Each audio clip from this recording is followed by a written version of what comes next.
What you see before you are 4 separate items that are the result of 2 separate studies that just happened to come out this week. So I'm going to cover them both.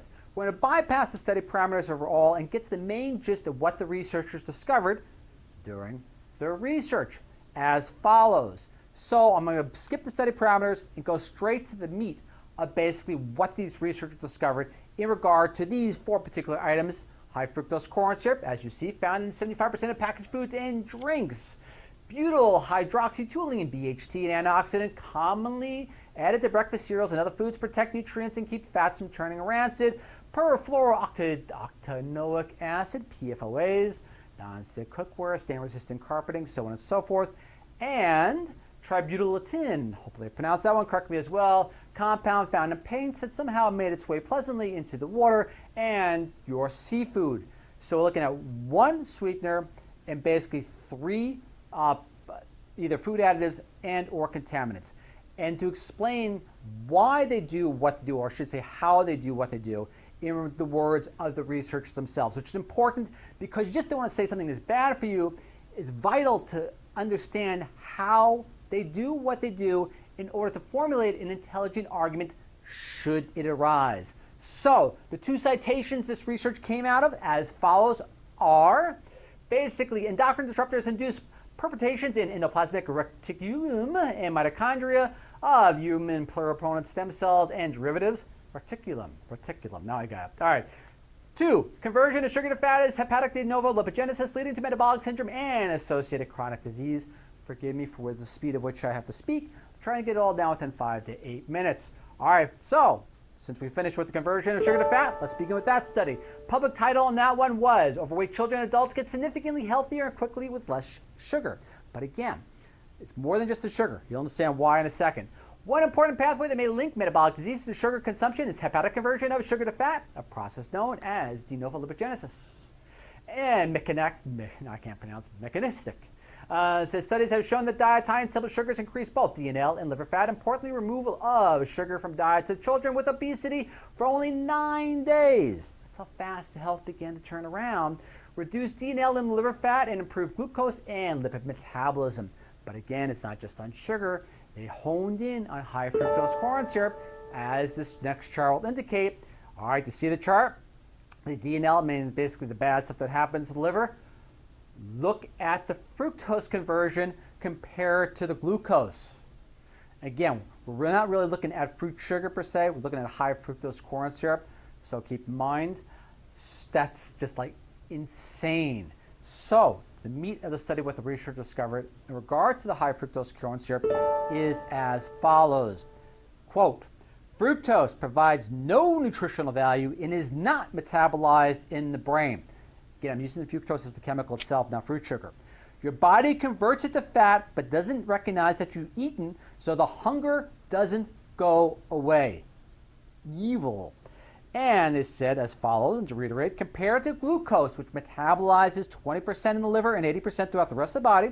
So 20% the liver uses for whatever, and 80% gets used for energy. Au contraire when it comes to the fructose. It's 90% metabolized in the liver and converts up to fat up to 18.9 times faster than glucose. And skip over the next paragraph, so I'm not repetitive with what I read on the intro. The researcher says as follows, if we cut the high fructose corn syrup, or HFCS to quote directly, and make way for food that the body can properly metabolize, the hunger and sugar cravings fade. At the same time, patients are getting healthier without dieting or counting calories. This one change has the potential to prevent serious disease and help restore health. We're not talking massive change or exercise. We're just looking at avoiding a particular food ingredient. High fructose corn syrup, which does nothing. Imagine being a little bit of hypoglycemic, and the first thing you grab is a sugar that's loaded with high fructose corn syrup. It's not going to do much for your hypoglycemia, which is something to think about. So, with that in mind, now you'll see how these 2 studies overlap. So, next study, public citation, which is an endocrine disrupting citation. Public citation, though, is study shows how food preservatives may disrupt human hormones and promote obesity. The investigators used hormone-producing tissues grown from human stem cells to demonstrate how chronic exposure to these chemicals can interfere with signals sent from the digestive system to the brain and let people know when they are full during meals. When the signaling system breaks down, people often may continue eating causing them to gain weight. So again, the three substances in this particular research being butylhydroxytoluene, perfluorooctanoic acid, PFOA, and tributyltin are basically what we're looking at. The researchers state as follows, to the highlight section right there. It says, we discovered that each of these chemicals damage hormones that communicate between in the gut and the brain, meaning your body is not knowing when it is full. But one more trick that this devastating trio does, which is kind of like the high fructose corn syrup, since the body can't really use it as fuel for the brain, but this one plays a little different role, which is a little bit more sinister. And so, let's look at the graph right there. Not the graph, I should say, the graphic. Look at that. Now, I highlighted the one section as far as decreases ATP levels upon chronic exposure to low-dose EDCs, being endocrine-disrupting chemicals. And to elaborate what the researchers also discovered in regard to these EDCs is as follows. The chemicals also damaged mitochondria, cellular structures that convert food and oxygen into energy and drive the body's metabolism.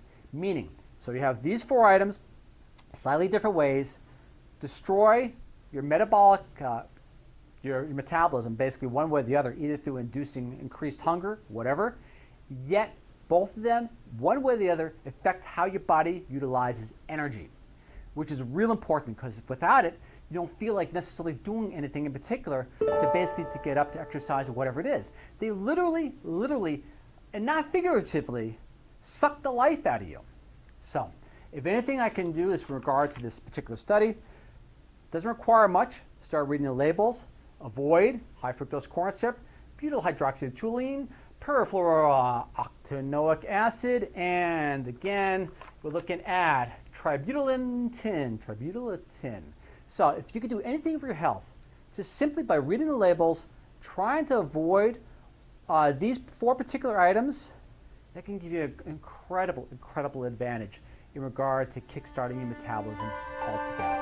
Again, I apologize for speaking fast. I had a lot of ground to cover, still kind of went over. It's Ralph Churchiano. I hope you find this information of use. All citations are listed, so if you want to research further on your own, again, it's real important. Just don't trust what people say. Look into it and validate. Even these studies are going to require other studies to validate what they say. That's the whole beautiful part about science. It's always covering each other's backs, one way or the other, in a positive, constructive way. Again, Ralph Churchiano, signing off. See you all again in 7 days, and thank you, as always, for listening. Catch you then. Bye.